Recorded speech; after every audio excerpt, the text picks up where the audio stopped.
many potters for inviting me to give this talk. And thank you for your interest of being today and listening to me. So the first thing I wanted to do is tell you what this presentation is going to be about.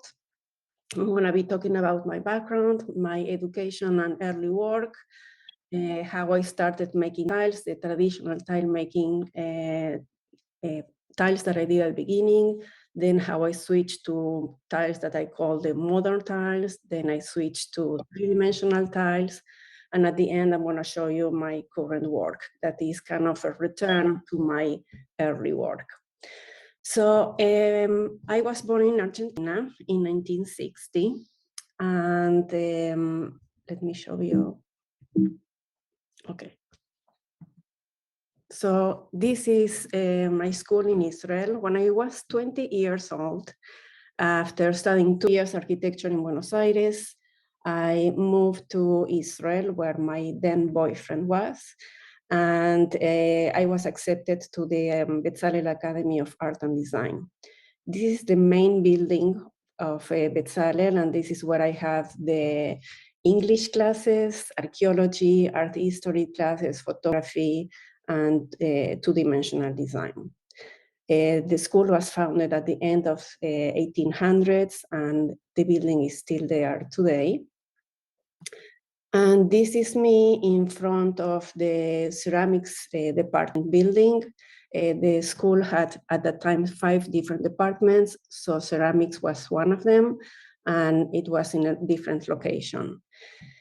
Now, over the years, I realized I did complain a lot when I was in school, but now I realize that I had a great foundation at Bezalel. The school was, in my general art education, was very good, and also it was very good in giving the foundation in ceramics.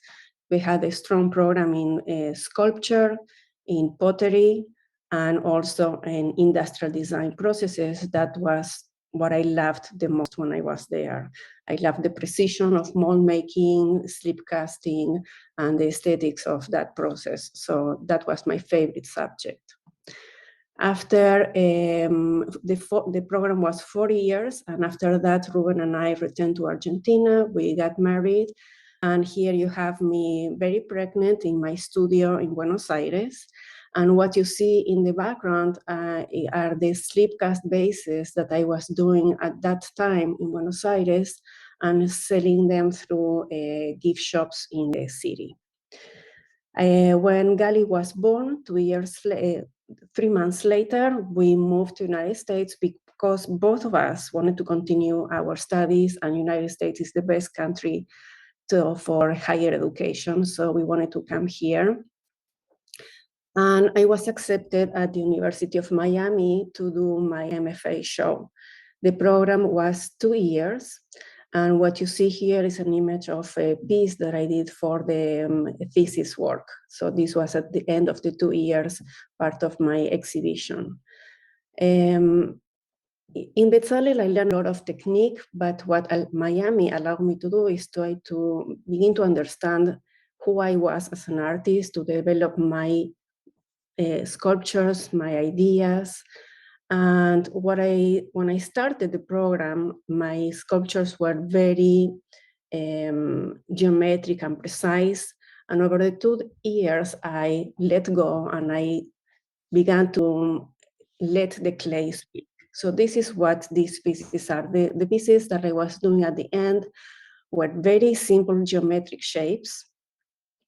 And for me, it was like an haiku. I was trying to allow to say the most with the least. And so the shapes were very simple, but the glazes and the surfaces were very, very rich. This is another piece, and these pieces, I don't think you can tell by the picture, but they were quite large, and this is a wall piece, and this was, I think, 30 inches wide by 26 tall, something like that. Heavy pieces that were wall pieces. So during this period, I developed a glaze that I called 194. because it was the test 194. When I was in Miami, it was the first time in my life that I I put a lot of time in developing glazes. I made a lot of tests. I took recipes from books, from magazines, and I was after something that was not a functional glaze. It was for sculpture. I wanted something with texture, very rich.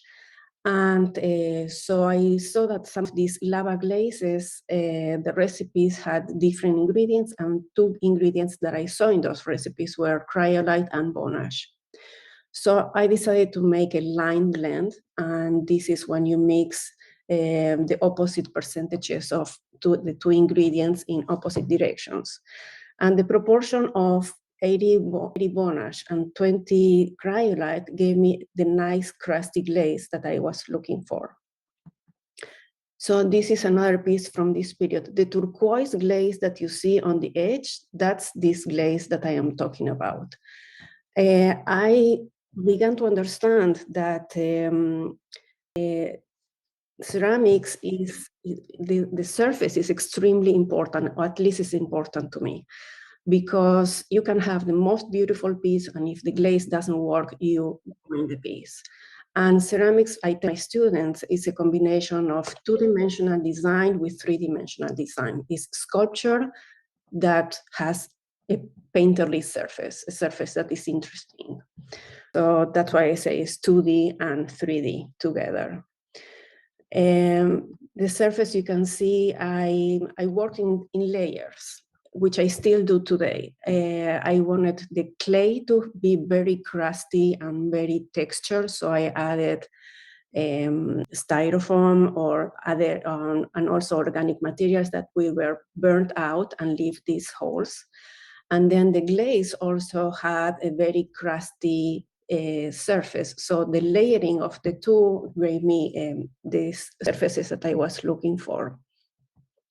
You can see that in the holes and the crevices that were left by the styrofoam, the surface is black. So after the bisque firing, I would add black iron oxide, black copper oxide, mixed with water, brush the whole thing, and then wipe it off.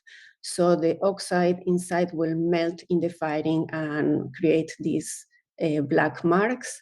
And then the turquoise area is the glaze 194 with copper in it, so it was very turquoise. And when it's black, it's because it's interacting with the copper that is underneath.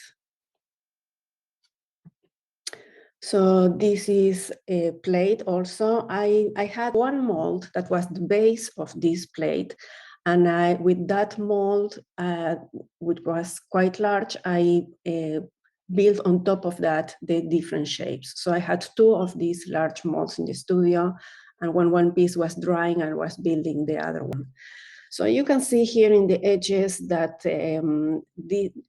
I'm not trying to make a perfect surface. On the contrary, I'm trying to allow the material to speak, and that was very important to me. I used to ask myself, why am I a ceramic artist? What is about the ceramic material, the ceramic surface that is different from any other material? And what can I do with that? So you can see here a texture created with the marks of my fingers. And on top, I have black underglaze and a bronze glaze.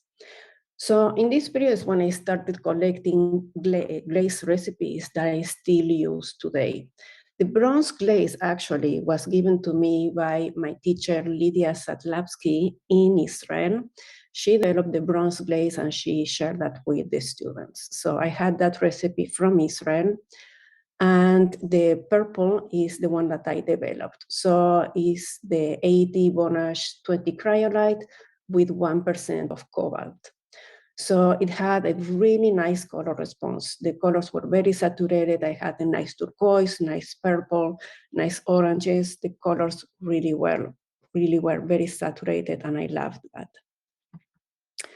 So this is a very simple line with two caps at the ends that contain melted black wax. Let me show you the detail. So you can see how crusty the surface is almost like a found object in the ground, like a very antique bone, or just, you can barely say that this is actually clay. And it is painted with a brush with the glaze 194 with rutil that made it orange. And here I have the turquoise glaze, and the inside has a melted black wax. And here I love the contrast between the smoothness of the black wax and the crustiness of the surface. So it was all about those details about materials that I was using. After I graduated for 2 years, I rented a studio in the South Florida Art Center that was in Lincoln Road. And that place is no longer there. Today, Lincoln Road is a very hip place. And there is a pottery barn in the place where I used to have my studio. And but anyway, when I had the studio, I made this other series of forms. So this, you can see that I continue to make very simple shapes that were showcasing the rich glazes. So again, the bronze on the bottom, and the blue here has a layer of copper oxide, then a layer of blue 194, and another layer of the turquoise glaze on top. So I was building the surfaces by creating the rich clay surfaces, rich glazes, in such a way that completely blurred the marks of making, or it became a new material, a new look. Then I also began to add casting slip on the already fired piece. So again, this is probably 26 inches wide by 24 tall, and it's 11 inches deep, and it was a wall piece, extremely heavy. And you can see I just dripped the casting slip on top of the already fired piece. The clay needed to shrink because the piece was already fired to the final glaze firing. So in order to shrink, it will crack like that, and this was the effect of the casting slip on the glaze. This is the last piece of this series that I'm going to show you. And this is the detail. You can see the layering of the clay, the glazes, and the clay again. So layer upon layer upon layer. And this is something that I realized that I still do today. I just like the mixture of different layers of materials. So closing this with this picture, which is the last one of this series, I wanted to understand how important to me is the approach to glazes and to surface. When, after those years in Miami, we moved to Maryland, and that's when my daughter Mila was born. And while we were in Maryland, I didn't have the facilities that I had in Miami. I had a small home studio, and I had visited Detroit before, and I went to visit Pewabic tile in Detroit. So I fell in love with these tiles, with the tiles from Pewabic. I loved the weight of the tiles. I like how they felt. I like how the glazes behaved. So when I was in Maryland, when we moved here, I thought that I wanted to try that. And you can see that aesthetically, this is the opposite of what I was trying to do. This is very figurative and very elaborate. It's not minimalistic at all. But there is something about clay and glazing here that is very rich that I loved. Adriana, forgive me, yes. but I think we had a couple questions for the first part of your talk. Can we sneak those in and then continue? Yes, absolutely.